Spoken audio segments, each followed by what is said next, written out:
তৃণমূল জামানায় কর্তব্যে গাফিলতির অভিযোগ 5 অফিসারকে সাসপেন্ড করল শুভেন্দু অধিকারীর সরকার। প্রয়াত প্রাক্তন আইপিএস পঙ্কজ দত্তকে থানায় ডেকে হেনস্থার অভিযোগে সাসপেন্ড আইও সাধন দাস ও বরতলা থানার প্রাক্তন আইসি সুবর্ণ দত্ত চৌধুরী। কালিয়াগঞ্জ ধর্ষণ কাণ্ডে প্রশ্ন ওঠায় সাসপেন্ড এএসআই মোয়াজ্জেম হোসেন।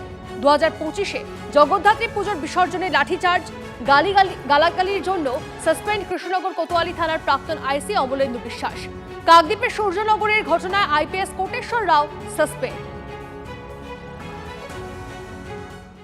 কালিয়াগঞ্জ থানার এএসআই মোয়াজ্জেম হোসেন তিনি সরাসরি বুকে গুলি করে মৃত্যুঞ্জয় বর্মনকে খুন করেন। এএসআই মোয়াজ্জেম হোসেনকে সাসপেন্ড করা হলো। অবসরপ্রাপ্ত আইপিএস অফিসার পঙ্কজ দত্ত উনাকে বড়তলা থানাতে একাধিক দিন ডেকে হ্যারাসমেন্ট করা হয়।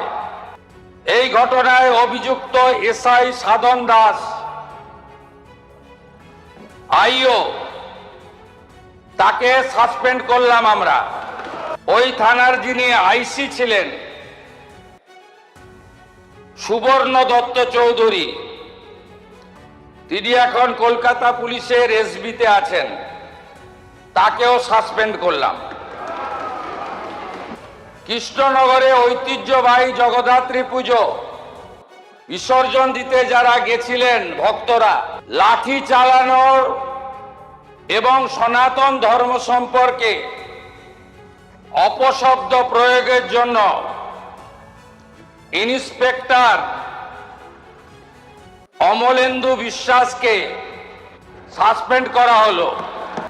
কাকদ্বীপের সূর্যনগরে মাতা কালীকে প্রিজন ভ্যানে তুলে থানায় নিয়ে যায়।